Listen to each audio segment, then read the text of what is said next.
green screen? Is that what the wall is supposed to be? That's my green screen. Yeah. I don't know what happened up there. Oh, the thing. Yeah, I probably gotta get it repainted. They got a couple chair scratches over there. Agreed. Yeah. But it worked. I mean, if you use the green screen like that, never noticed that. you don't notice it. Yeah. Which I don't know if we'll use it here, but we'll. Well, what should I put back there? Well, if it's a green screen, use it as a green screen, no? No, but I'm saying like for this, what do you think I should put back there? Oh. You know what I'm saying? Should I make a Pocket P podcast backdrop? Oh, yeah, why wouldn't you? I guess I have to. I would totally. I have one actually. I had a podcast once. You had a diner. Yes, I was. a Long Island Railroad diner car. Yeah. You had fucking Yeah. in the remodel Rob factory. Mm-hmm. Yeah, I want to see. I don't even know what's there. I took the cameras and I took everything up, but there's a bunch of stuff that's there. Should we be facing this What? way? Should we be facing this way? I guess. Yeah. I mean, look, yeah. Let me turn this on. We'll keep it nonchalant, but it's nonchalant. No, I totally I broke understand. But you also don't want to just have a terrible angle of my Right. profile the entire Right. time. So at least you can have it.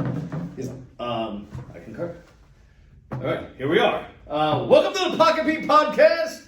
I can't help shouting. I was just saying. All I want to do is yell. I was shooting something driving here to like just to say, hey, I'm going to start shooting a long form podcast and like why I'm doing it, and I'm like, all of a sudden my voice is getting higher, and I'm like, I'm in the car I don't know why I'm shouting. And like the guy next to you's honking like, take it down. I'm listening to a song. I'm like this at 5 a.m. I know. Vanessa was telling us the other Yeah. day at dinner that you wake up and crack a Red Bull. Right. Yeah. Sometimes I'll have I'll make a double espresso and I'll just at night and I'll put it next to the bed. So this way, the alarm goes off. I just boom. Woo! Yeah. Ready to go. The definition of shot out of a cannon. Yes. You leave the gunpowder next to your bed. The alarm goes off. Like a 21-year-old doing a Jaeger bomb. Just, all right. Then it's 5 a.m. I'm doing Al Pacino impressions. Vanessa's still got like the cucumber, does not like cucumber mask on. And you're quoting Goodfellas. This is great. This is great. So, hello. Yeah. Good morning. Good morning. Or as you like to say, hey now. Hey now. Nothing gets the day started like a solid hey now. The hey now catches on. You got me booked. Yeah? Hooked, yeah. I mean, but only to you. It's not, Right. I don't drop it in my regular life, but Right. as soon as I see you, immediately I go right to hey now. So I get it. You know, it's great. You have a little calling card, your little identifier. Right. It's a good way for people to recognize you immediately. So it's a nice little catchy win you got. I've always had this, like, in my view of myself, this, like, very good self-branding way. Like, even before I was in anything, Yeah. I was just, like, had this, like, calling card style. They've changed over the years, but, like, I've always... Intentionally then, too, obviously. Yes! Like, Smart. subliminally, intentionally. Like, Smart. I knew I was always knew I was creating an avatar of myself. Like, I had this, like, self-awareness that people would see me. Do you ever feel like you ever get, like, caught in, like, the Pocket Pete and, like, you're not actually Pete? Like, you're almost like your persona? I think I am my persona, but yes, I think... Like, you get stuck in it for a little Get while? stuck and in, you're like- I gotta snap back to being me. I'll get stuck in work mode. Yeah. That I definitely do. Like, Vanessa's learning that, because, like, I spend almost, like, I'm home, like, 2 days a week. So, like, sometimes I'll walk in the door and my work mode's not over yet, because I'm usually, like, a very calm, like, Yeah. but, like, there's a warrior mode in me some days, and I'll walk through the door and I'm still in, like, that warrior Yeah. mode, and I'm not friendly. I think I'm being friendly, but, like, I'm just intense. And a couple, she was like, I don't know what you're mad about. I'm like, oh, I'm not mad. I'm sorry. Like, it clicks that I'm like, I'm in the zone, honey. Yeah. I'm not mad at all. So, like, that's something I have to work on. And also, like, just finding the space to still do things, because my work doesn't end. No. So, like...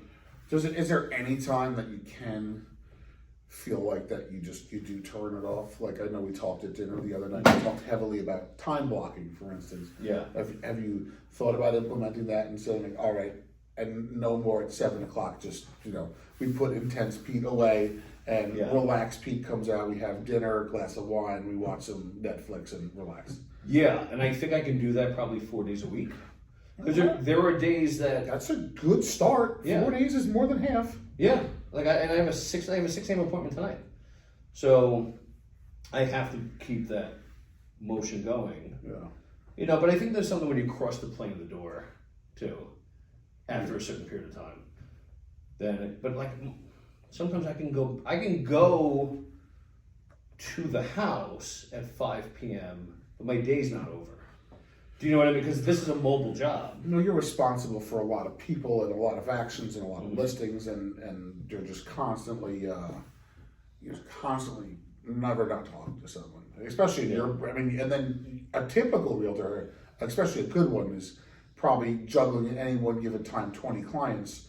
So you have your 20 clients, and then your team of 28 people's, obviously maybe not as productive as you, but still there's just so many things to do. And I always say, a realtor's just a very good therapist. That's yeah, and then a broker's the same thing. Like there's a lot of you're coaching, you're trying to help them find their path to success, but there's a lot of personal stuff that happens too. Yeah. But it's not about me. This is the Pocket Pete Show. I interview you. Oh no, but no, I'm loving this, but I want to know. Like one of the things I was saying, like on the trip over here to the camera, was the thing that I love to do, and I'm glad that I'm like forcing myself to do this podcast, is I can like go into more depth and get to know the people that I enjoy and care about. And I'm the first guest? And you're the first guest. So honestly, I'm very honored. I greatly appreciate the fact that you're a long-term podcast. The first person you thought about to talk to is me, so I greatly appreciate it. All right. So let's start this way. I always like to do this when I'm like going into depth with somebody. I think it helps like open up one's mind's eye. Okay. Tell me the first memory you have. You can take a second, but the first actual conscious memory you can think of. Jeez Louise, the very first conscious memory I can think of. Oh man. Let me think. I don't know. Like detailed or just very vague? It could be vague, I think, because there's something that held it together for you. I kind of feel like I remember getting dropped off at preschool for like the first time, very vaguely. I'm like fighting with some kid over some toys, but very vaguely. I have some, like my more probably first detailed memory is I'm gonna cry in your podcast. Here we go, first episode. My mother suffered a traumatic brain injury when I was younger. I was 4 years old, and she wasn't home for probably like 3 months because this is 1990, and she was gone for 3 months. She was in New York City. She had a blastoid tumor removed from the back of her neck, and she was in the hospital for 3 months. I hadn't seen my mom for 3 months. I was probably 4 years old at the time, and I remember going to visit my mom in the hospital the first time I'd seen her in 3 months. That I vividly remember. It's probably my first very vivid memory. What do you picture yourself like walking through the door and seeing her? I can remember walking through the door and seeing my mom in a wheelchair and giving her a hug. And I hadn't seen her. A 4-year-old boy not seeing your mom for 3 months is a really long time. So that I do vividly remember. I also vividly remember I opened the car door. I think when I was probably just about that. But this was before my mom went to the hospital. My mom was driving. And I opened the car door in our 2-door car when the car was moving, like flung it all the way open. I do remember that too. So I guess those are like my 2 real vivid first memories. Would you got yelled at? Oh, yeah. That's when we didn't really have car seats. I was sitting in the front seat of a 2-door car, like a 1978 Ford, and the door is as long as this table too. So you wing that thing open and it's, yeah. So I remember that. The 90s, they didn't care much for safety. Yeah, he had lap belts. Came over your lap. My cousin Christina and I fell out of the back of a station wagon on Motor Parkway. Come on now. Swear to God. No. Wait. No. Hold on. I just inserted myself into her story. she I love her so much that I wanted to take that trip with her. She fell out of the back.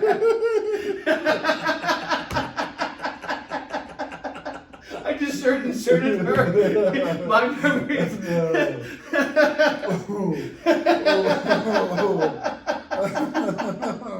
She fell out of the back. Correction, cousin Christine.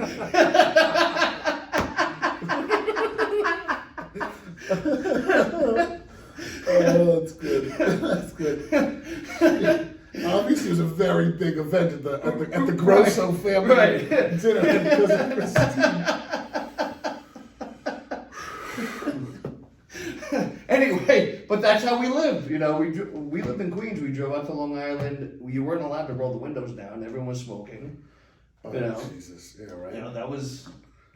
My father had the 1980 Pontiac Grand DeVille Woody station wagon with the blue leather seats, rear facing. You know, that whole thing. So yes, very familiar with that exact setup. Sitting backwards in traffic, you know. Not too often because we only had 4 people, so normally I sat, but sometimes, you know, you went in grandeur and sat in the back facing the wrong way looking out the window. Yeah. You know. Yeah. Before the actual third row. And that was the first third row, right? Right. And now, like, I go, what are the chances I'll get arrested if I walk into CVS for a second and I leave my kids in the car? My goodness. You know, like now that's capital offense. Real thoughts, absolutely. Yeah. I think, you can't. You think about it, I could probably get it. And then you just say, you know what? Let me just go unbuckle him, let me grab him, right? And go march into the Yeah, no, I know. I have that same thought too. Do I want to do 10 years for getting a Mounds bar? Pocket Pete on the cover of News 12. You in cuffs. You still got the Mounds bar in your hand. You're like, I'm going to jail. I'm holding up for dear life. I got it in my mouth like a cigar. Yeah. Worth it.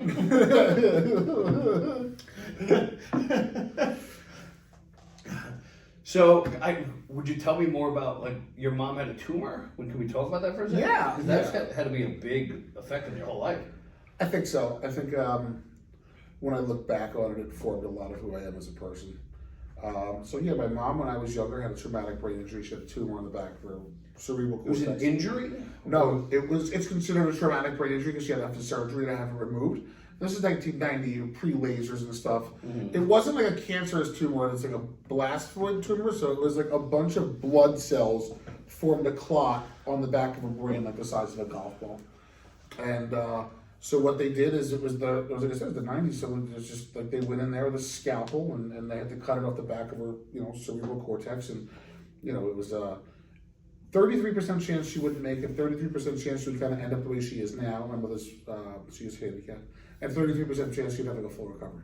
That was kind of like what they told her. She ended up becoming pretty handicapped out of it, but she survived. So I had my mom, and that was the most important.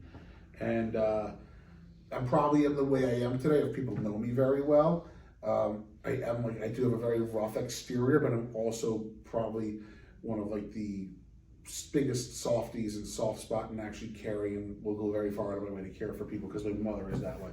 She's extremely nurturing. And on top of that, I think I had to care for my mother a lot growing up too because of her traumatic brain injury. So definitely formed me a lot as the person I am today. You ever see that on they say like the people who are entrepreneurs and super successful have they had just the right amount of trauma and just the right amount of love to become this person they are. And I remember hearing that for some time. I had no trauma in my life. That's not me. And then I was like, oh, shit, maybe I did. I was like, all right, maybe my life wasn't totally normal. So, but my mother, she's still alive. She's 68 years old. She's doing well. She gets around, What was the handicap? Like, what changed for her? Mobility? Yeah, mobility is the first. Her hand-eye coordination went is definitely physically handicapped. That was the first thing. Her pitch in her voice kind of like left. Like she almost like I don't want to say she can't control it because she can, but she definitely speaks like at your level. She's Okay. always that pocket Pete voice. And the I don't want to say her. I don't know. 'Cause obviously, I don't really remember my mother too much before she was handicapped. Unfortunately, I don't know, maybe very small bits and pieces, but really not much.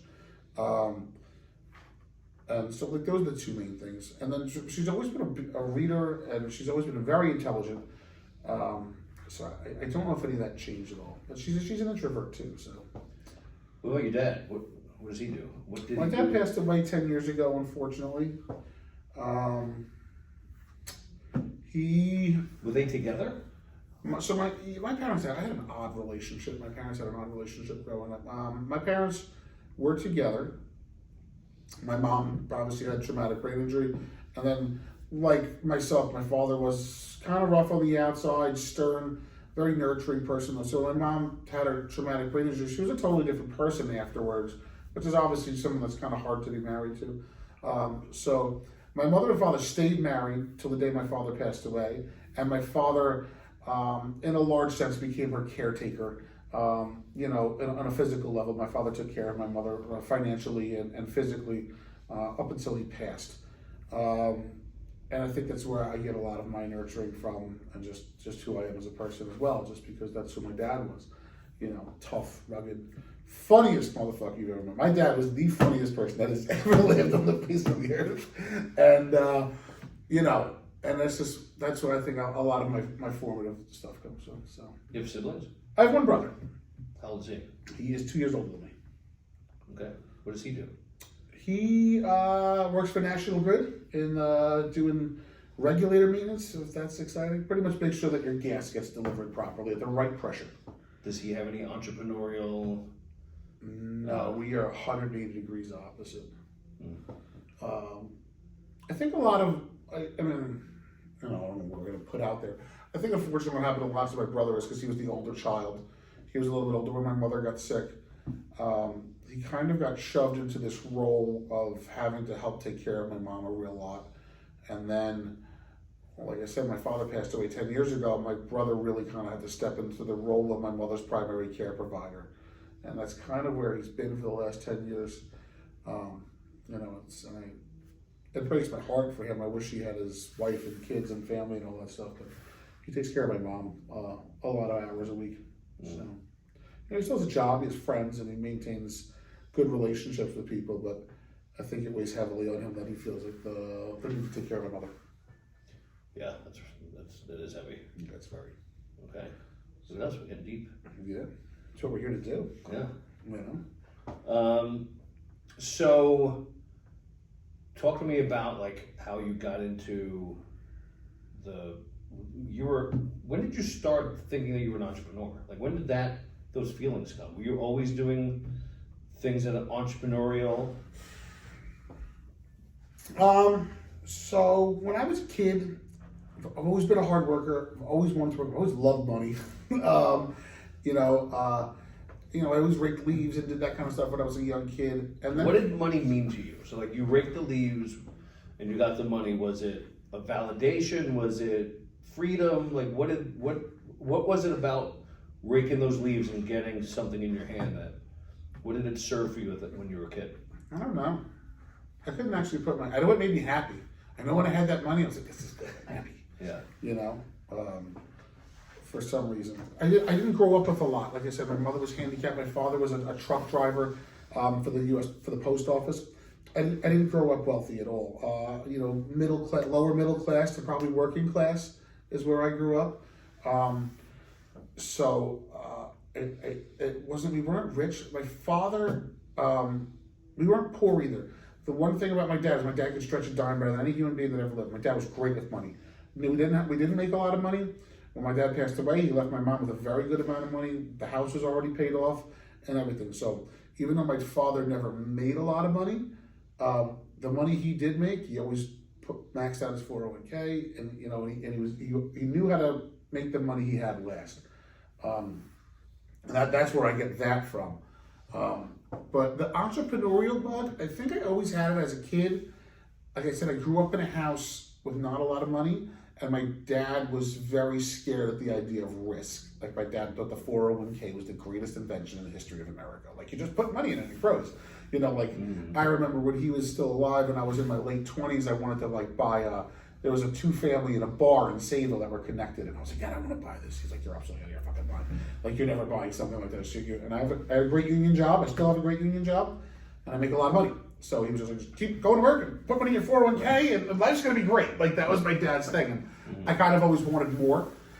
And I hate to even say this, but like when my father passed away, it gave me the freedom to go become an entrepreneur. Because any time before that, I always looked so credibly as to what my father's opinion was. Because my dad was a smart man, and he did have a good amount of money for the amount of money he made. And I valued his opinion tremendously. So anytime I did have an entrepreneurial bug or something like that, I would usually run it up my dad's flagpole. And he was the first person that would unfortunately shoot it down. And because he was my dad, I took it to heart. And I was like, okay, well, Dad doesn't think it's a good idea, so I'm not going to do it. And then once he passed away, about a year later, I always wanted to be a real estate investor. I always, in my brain, I never wanted to work forever. I'm a very hard worker. I can literally work 24 hours a day. I actually just got off a 16-hour shift and came here. I have not slept since I came here. I'm off a 16-hour shift. I'm coming here, and it's Monday. Then I got to go home and run my business. And so I don't mind working. And where was I going with this? This is what happens. You work 16 hours, you lose your train of thought.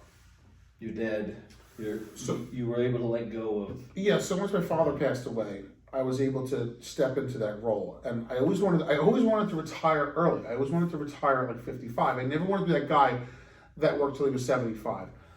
And an easy way in my brain was to be like, okay, if I can just own 3 houses besides my own, buy them now in my late 20s, early 30s, by the time I'm 55, they'll be paid off, right? And I will then sell those 3 houses, I'll have my 401k, I'll have my pension, and I'll be 55 and very wealthy. So that's how this all started. That was 8 years ago now. And that's how I got into it. And I met my business partner, Joe. He kind of had the same aspirations. And I was like, okay, let's go buy some rental properties. And that's kind of how the ball You and Joe started this at the exact same time? Yes. So Joe and I were just hanging out in my backyard one day. I really didn't even know him that very well at all. But I always knew when I met someone that had what I thought was the ability to make money. You know when you meet someone and you're like, that guy knows how to make money. Right. And I met Joe. And I'm like, that guy knows what he's doing. I'm like, I know I can go make money with him. And he's like, oh, I really want to buy some rental properties. And at that time, I'm like, me too.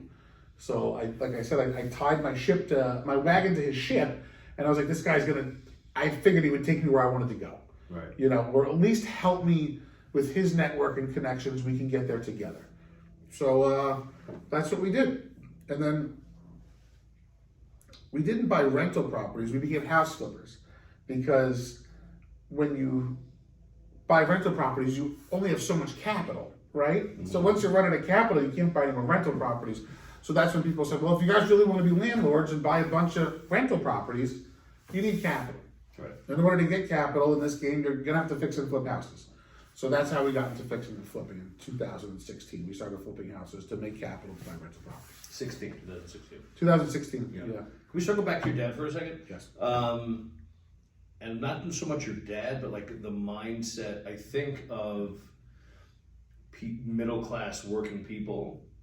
I think everything he was saying is like feels universally true to hardworking people that are like W-2 hardworking people, because like when you have that mortgage, when you're like, like you could be laid off tomorrow, when you got to make those payments, and like the only thing, every conversation I have with my friends that are iron workers, that are dock builders, electricians, it's all like, yeah, man, I can't wait to pay down my house, pay it off. I can't wait to it's always how to deleverage, how to get the fear away instead of how to like leverage into things. And I think Well, it's a simple process, right? Like it's like Dave Ramsey talks on it, right? If you're a Dave Ramsey person, it's a very simple plan to follow for most people to execute. Right. Most people are scared to take risk. Yeah. You know, most people are scared to take their $40,000-$50,000 life savings and put it on the line. Yeah. You know. But not you. Fortunately, I was young enough too, where I thought I could have no problem if I lost $50,000-$60,000. I'd have no problem starting again. Yeah. You know, had a good job at the time, still do have a good job, and so I figured it was a risk I could take and be wrong. In 30 years from now, it would have just been that joke at Christmas dinner when Dad tried to become a house flipper for 2 years. You know, and then it worked. It worked well. It still works well, and now I feel every day I grow more and more into my role. You know, which is what? Leader. I think that's my job, is to lead.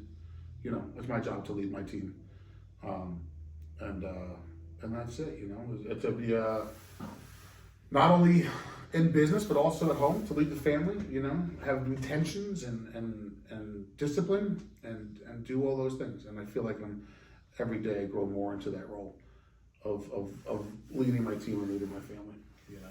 What do you think the biggest hurdle is? What was the biggest hurdle when you first got the first property? Like, what didn't you know? Or what was your biggest struggle that seem simple to you now? Do you think? I never think we had like a big hurdle. I've never had a problem with a contractor. Like, you know, everyone complains of the house. I've never once had a contractor that took money from me and ran away. I've never had that problem. The biggest problem I can honestly say, looking back after doing this for 8 years, where I think I lost my most money, was hiring the wrong realtors to sell my houses. I think that is the most overlooked thing when it comes to house flipping, is having the right person sell your house. You have to. I don't think people realize the difference between a good agent and a great agent. And a great agent will get you an extra $30,000 every single time. And it's massive. And if you're selling 10 houses, that's $300,000 a year. Right. And I think investors are so locked in to the mindset of I gotta make money and keep my costs down, that they overlook hiring someone great, spending a little more money, and realizing that they're gonna sell that house faster, quicker, better buyer, and get you the most amount of money. That's the one thing looking back, I wish I knew earlier, is to make sure I had a great agent selling all my houses. I didn't think it mattered. I did not think it mattered until I found great ones, and then I was like, oh, there's just a really big difference, and a really big difference in experience as to what I had. Right. Yeah. Yeah. Well, that's huge advice. So someone's going to use that. I hope so. I honestly, the last mastermind class, and the next time we do go to our mastermind and we present, that's what I'm going to present on. Okay. Is making sure on the disposition side. You know, I talk to people even now that flip on Long Island, and they're like, oh, I pay my buddy $500 to list my house. So I'm like, that's smart. I'm like, I'm sure he's really trying to sell the crap out of that thing for $500. You know? Yeah. I want the best of best pictures. I want the best of best video. I want the best negotiator. I want someone who knows how to create urgency out of nothing and make sure that house sells fast, quick, top dollar. And you don't realize it until you have it, how valuable that person is to you. You know, and how much. I think that's one of the things that changed my business dramatically, was bringing that person on my team, was being able to get more money faster and move my product. That's awesome. So yeah. Yeah, sounds like something great to present on, because often, like, yeah, there's a lot of people racing to the bottom, not just with realtors, but with anything, just looking to buy something cheap and expecting like the same results. Yeah. Yeah, this is a tough business. I run my business one way.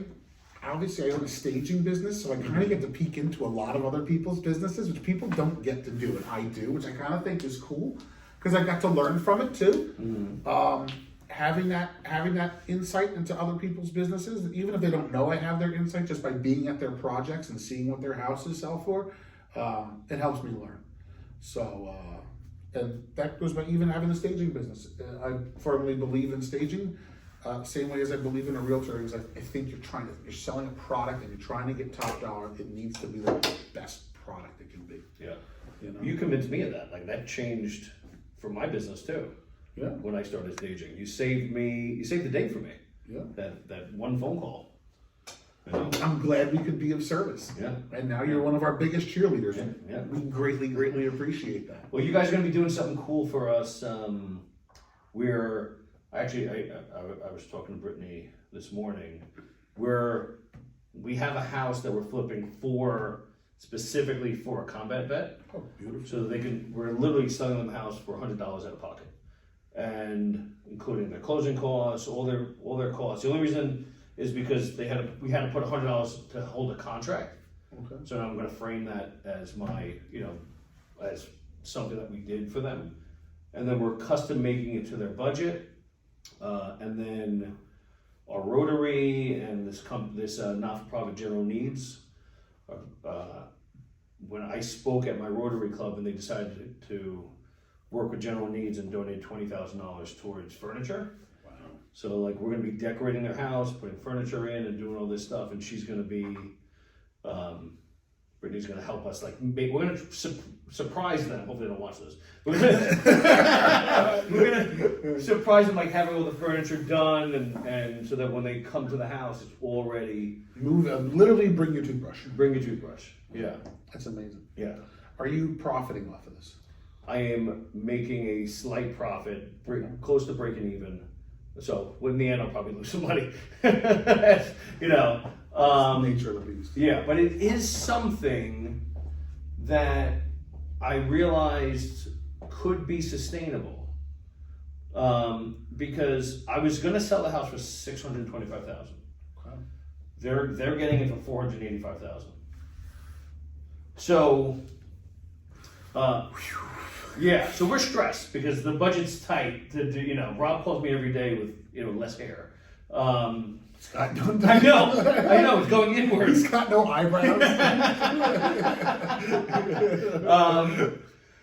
You don't know what you're doing to me.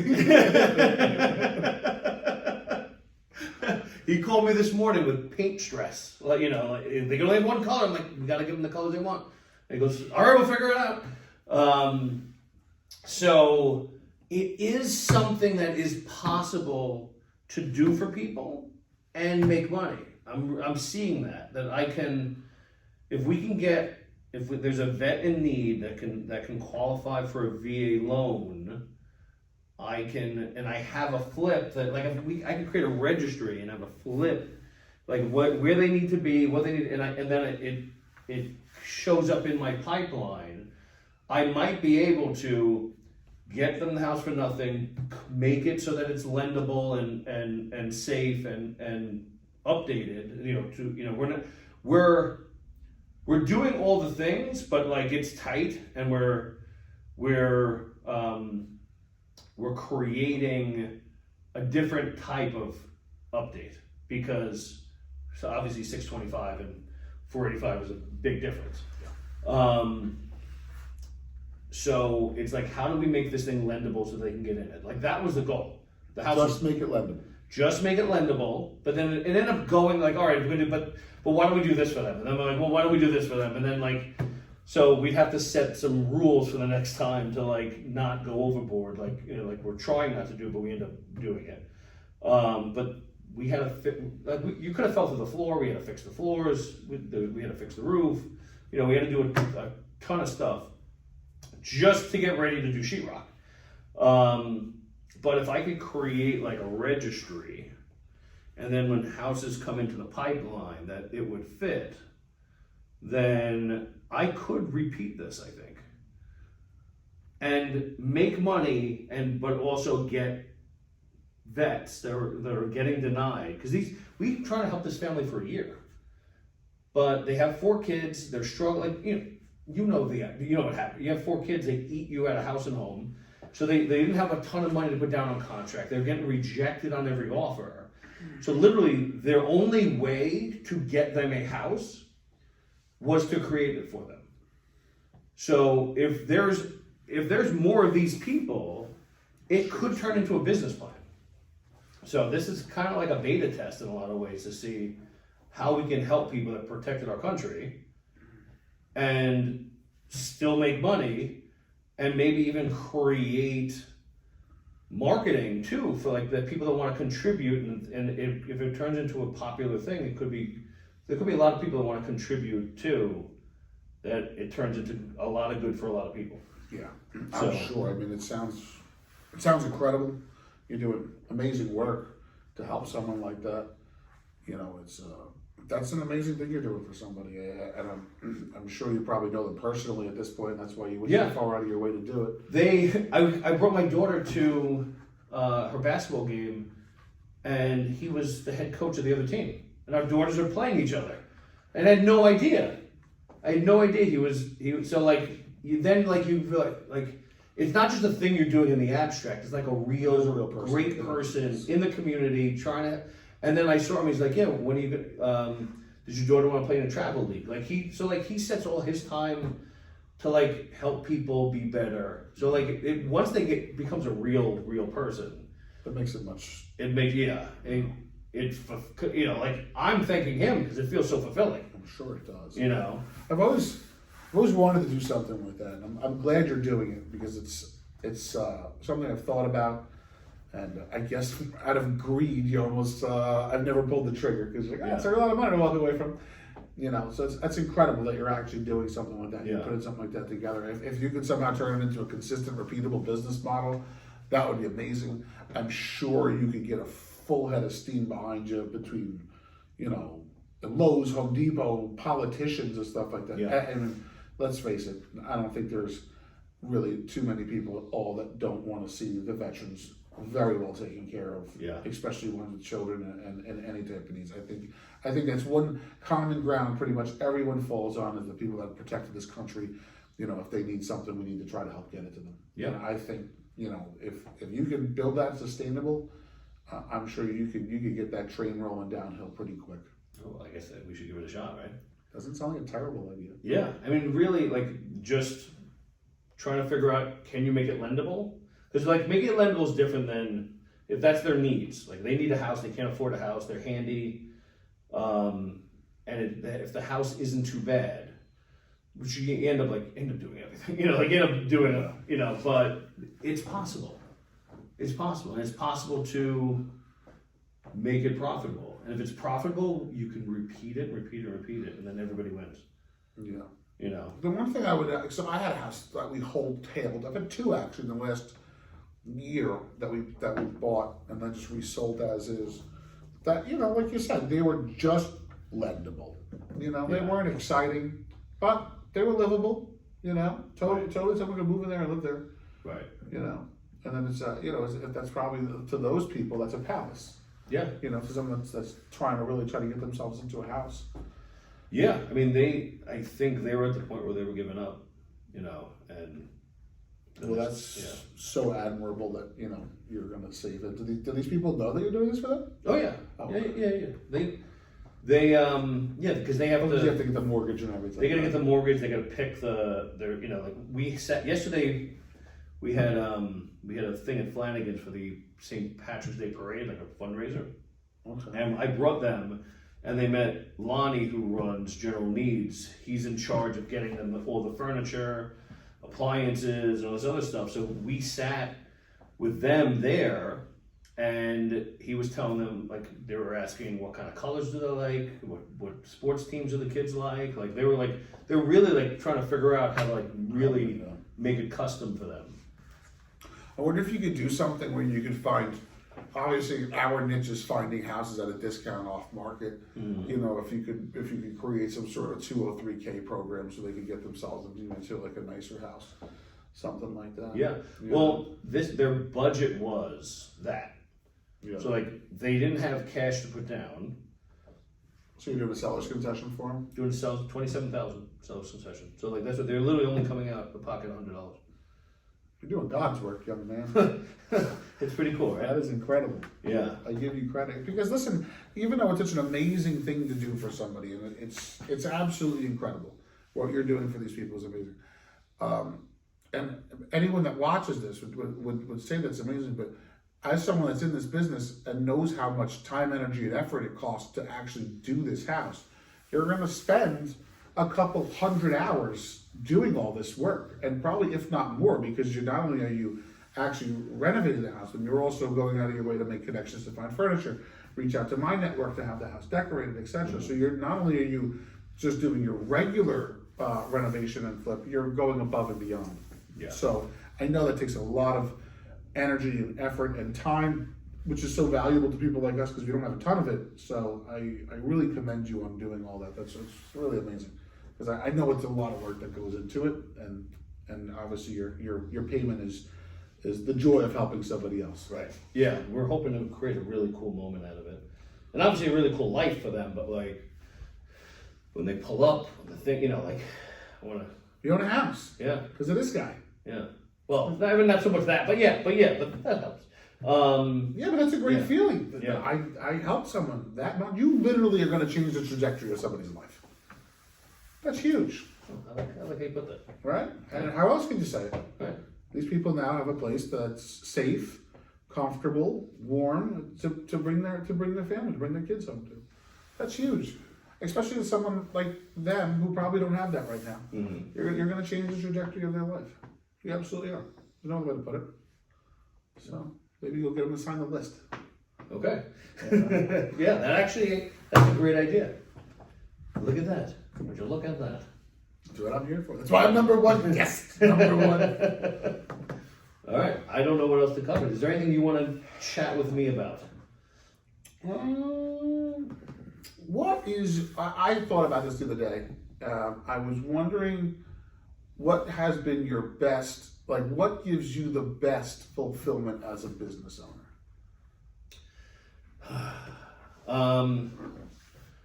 What gives me the most fulfillment is solving a really complicated problem. Okay. Like if someone is in a real jam or doesn't know how to whether it's one of my agents or it's always one of my agents.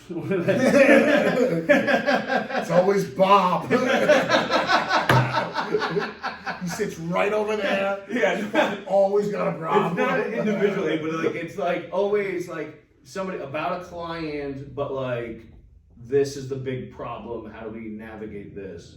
Yeah. When it's complicated and I find the solution, I love that. Okay. I love being because I pride myself, and it's the way I always explain who I am. I'm somebody that has no talent but knows all the people, right? I'm fucking me. So when I can create a circumstance that solves a major problem, that's your big win. That's my big win. Okay. That's where I feel fulfilled. Do you feel like you jump into that role too quickly? You're like, oh, there's a problem, I'm coming to help, or do yes. you? Oh, yes. So you don't? Do you think maybe your best skill then would be then to try to teach people how to become problem solvers?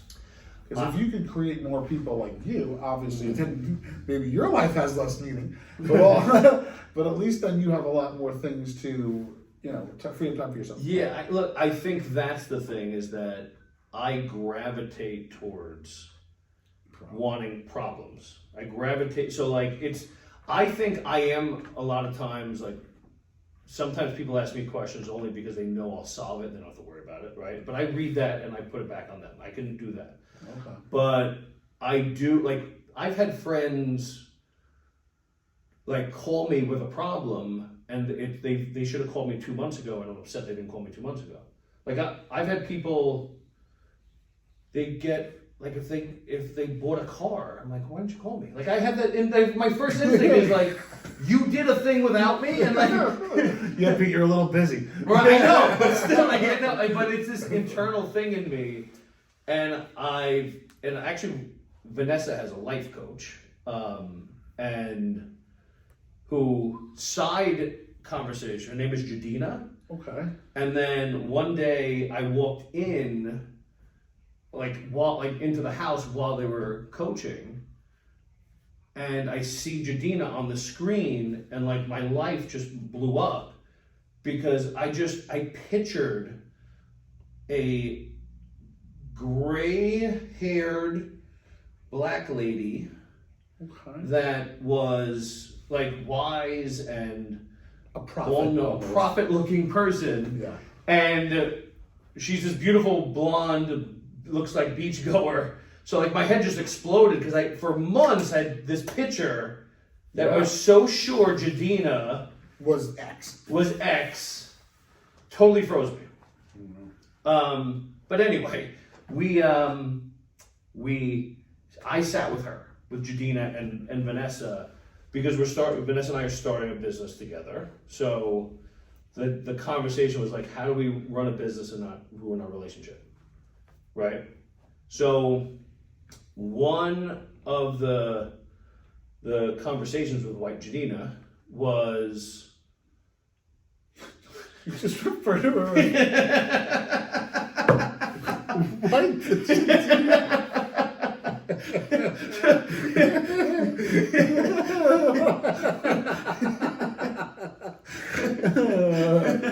Oh goodness. like this is my bias. I didn't want to listen to the white lady. I'm gonna need you to go in back and find back Jadina. Right. I was so disappointed.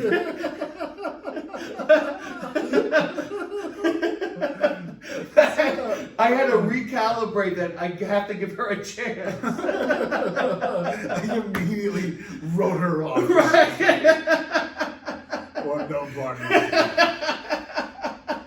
Vanessa like never mentioned that she was, No. I feel like, listen, I should maybe say this on camera. I feel like if I had a white Jadina, it would immediately be brought up that she was a white Jadina. Are you with? All right, you're with me. Yeah, when you first said Jadina, my brain immediately went right to exactly where you were saying. Right. So anyway, we sat with Jadina, and we were talking about like some other like troubles Vanessa have had during our journey together, and I said, well, she, and I like put it on her. I'm like, well, about Vanessa, I'm like, well, she, one of the struggles I've had is she did X, and she goes, no. Jadina goes, no. Let's talk about you. Like, let's say all that's true. What do you think the energy is about you that drew you to somebody that does something like that? So then I had to look inward and go, what is it about me? And then like we went down this road of like how my mom was a single mom, and I, like my instinct is to be the savior, is to be the defender. You know what I mean? So like we started going down that, like it just totally, like a lot of who I am is that instinct is like, okay, let me save the day. Let me hold on. Let me do the thing, And I was going to ask you, where does this need to solve problems come from? I think that's it. I didn't think about it my whole life. No. I just liked doing it, and it was important to me to do it. Did it almost become your identity, as your person? Like I'm the problem solver. Yeah. Even like when I'm sitting with, I'm like, here's what I want you to do. I'll be listening. I'll be like, here's what I want you to do. If you're stressed, I want you to bring me all your problems. Just. Yeah, that's a lot, man. So that's a lot to put on yourself. And listen, that you're in the perfect business for it, because real estate, buying and selling houses. Like I said, you're pretty much a therapist before, and then you went and got the house fix and flipping business, which is literally you are a problem solver. That is your number one skill set in this business, is being a problem solver. Yeah, by far. Like there's so many new problems every single day, and I've thought that about myself. Why did I get myself into something that you're just constantly problem solving? And then you get so good at it, right? You're so good at solving problems that, like you said, everyone brings you their problems, and now and I try not to be in that role, but I understand how you got there. Yeah, and then you relished it. Yeah, because you were upset that you weren't at the Cadillac dealership with your friend buying a car. I could have negotiated for you. I could have been there. Yeah. Whenever someone especially if it goes, I'm like, I should have been there. Yeah. I always have that. But you don't have to be. You have to be here with Pete and Vanessa and your kids and doing Pete. You're going to be in so many places. I know. That's what I'm working on. changing my business in that way so it's not so much. Where's the number one place you want to be? The number one place I want to be is, I don't know. You mean like in life? Just like when you're just, where do you always like, you know, like, is there something, you know, in life, where do you want to go? Do you like, because like, you and I have a different vibe, but I feel like I just always want to be home. Like I want to be with my wife, I want to be with kids, I'm in family time, like that's the thing that charges my battery. This is my thing. I want to be among, like being in a group of people just talking and enjoying, like that's my vibe. Like, this is like, when I was actually saying this on the way here, like Vanessa asked me what my ideal vacation would be. Because hers is going to the Caribbean, like having the rays hit the face and doing the things and sitting quietly, and I guess there's a thing that happens when the sun goes on your body. I don't know. I don't get it. Yeah, vitamin D comes in and like your endorphins release and you relax and stuff like that. The only thing I get about that is looking at her in bikini. That's the only plus to the whole thing for me. I would rather, a dream vacation for me is going to Alabama, going into a dive bar, and getting to know the people there, like and understanding like what their lives are like, and like hearing their Maybe stories. let's choose a different state than Alabama. Might be a little copy and paste down there, you know. Maybe we'll find some place just a little bit where everyone's got a little bit of a different story. Yeah. Well, like but that's the thing. I just want to. You just want to be around people, get to know people. I just want to do that. See people's life, see their perspective. Yeah. That fills my cup. Okay. Yeah. So just spending quality time with people and getting to know people is what charges your battery. Yeah. That's where like I feel drained in this business sometimes when I'm running around all day and my conversations have to be 2 minutes. And I'll get anxiety. Like if I'm having a day where like there's 30 problems to solve, if someone's talking to me more than 2 minutes, I'm like, this has to end. Yeah. But like at the end of the day, I'm like, I didn't have one good conversation, and that leaves me drained. Like if I'm good for the day. Like battery's charged. You charge my battery. I got to like really get to know you, and like we got to do the thing. I'm probably good for a couple days. Yeah. I yearn. You yearn for connection, is what it is. Yeah. Right. That's what you're yearning for, is to connect with somebody. I have the same thing. You know, I have my people that I connect with. You know, and I do. Even when I'm busy, I'll spend an hour on the phone with my wife. I talk to Nick, who works on my team, for an hour a day. I probably talk to Joe for an hour a day. Nice. Literally just dumb banter. And like, if I talk to Joe or Nick for an hour, it's probably 5 or 10 minutes of things in the business that are moving the needle. And the rest of it's just us being stupid and just, just connecting on a level and just having a good time. And same thing with my wife. My wife just BS. Yeah. Just about you get away from that firefighter putting the problem out thing, right? Yeah, I'm lucky with that too with Vanessa, because like now we're doing we're having a relationship and doing a business, and like I get to like those things more. Worlds. Yeah, I like that. Like I like, and you're living it too. I mean, I hope you're liking it, but like I love like being able to like jump into like a stupid joke and then like how are we gonna solve this, and then like you're an idiot. And then like you're right. And then and having that, because it helps me have those conversations at the same time. Yeah. That stuff's happening. Yeah. That's I was a different. Obviously, my wife had been together for don't kill me, honey, 16 years. So my wife just got into business about 12, 14 months ago, and originally I'm like, this is the greatest idea ever. Like. Now we have another income coming back to. I love money. Yeah. Let's start another business. Great idea. And it's going very well. It's successful. Sometimes though I don't really enjoy it, just because now all of a sudden my wife's away from the home a lot more, and I work a real lot. So like I used to always come home, and home was home. Like my wife was there, my 3 kids were there, and now it's time to be home. And now a lot of times I come home and when we ship in the night, and I don't like that at all. Obviously my wife's business was something that I was a dream of hers, and I wanted her to have it, and I still want her to have it, because I think people you have something you need to fulfill in life. and I think my wife needed to fulfill this, and I'm happy she's doing it. And I help her as much as I can. I'm actually going to leave here and go to your house and move furniture right now. Okay. On zero sleep and a podcast in my belly, and I have to be back at work at 4 o'clock. But it makes her happy, and I know it fulfills her. And I think she always said to me, when I had my thing going in my job and with the kids, and she was a stay-at-home mom. She's like, I just want something. Like, I want something. So for us to do this and start this together, for her to have something, was very important to me. For her to have her own thing, because I know what it's like to have my own business and how I feel it's so fulfilling. Also, it might be my personality too. That's like, I needed this. I don't know if she necessarily needed it. I think she's happy she has it and she loves it now. She said she needed something, and when the opportunity came along to create it, we created it for her. So I'm happy she has it. She's fantastic. Well, thank you. Yeah. I'm sure she'll love to hear that. Yeah. So I try to tell her. I know, me too. Yeah. I try to tell her every day. There's a lot of self-doubt there, Well, that's just life.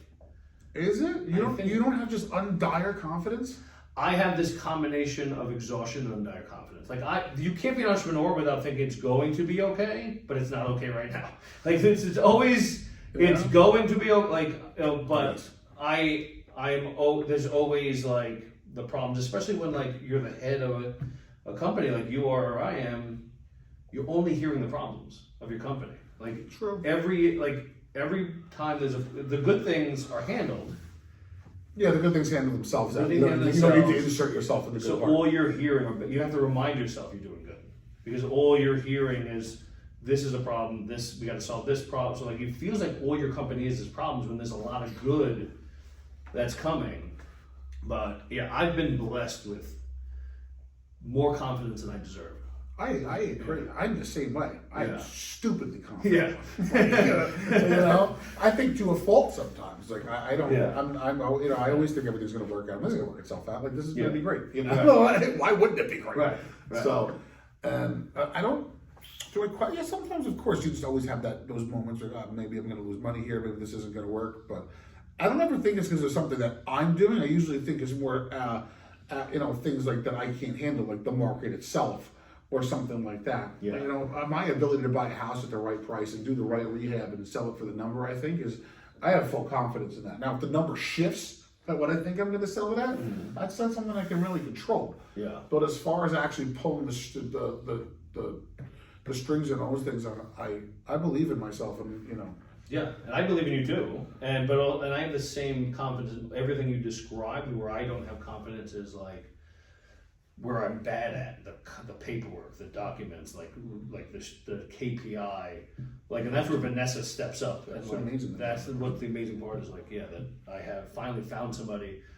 In a lot of ways, Joe, you guys have different skill sets. No, we don't, and that's one of the problems. Oh, is that okay?